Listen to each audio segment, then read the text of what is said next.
வட மதுரை மைந்தனை தூய பெரு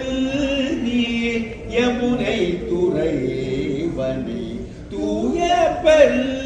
நீர் யமுனை துறைவனை ஆய குலத்தினில் தோன்றும் அணி விளக்கை ஆய குலத்தினில் தோன்றும் அணி விளக்கை தாயை குடல் விளக்கம் செய்த தாமோதரனை தாயை குடல் விளக்கம் தாமோதரனை தூயோமாய் வந்து நாம் தூமலர் தூவி தொழுது தூயோமாய் வந்து நாம் தூமலர் தூவி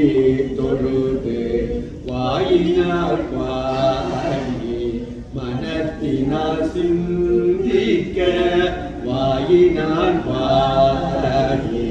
மனத்தினால் சிந்திக்க போய பிழையும் புகுதருவான் நின்றனவும் போய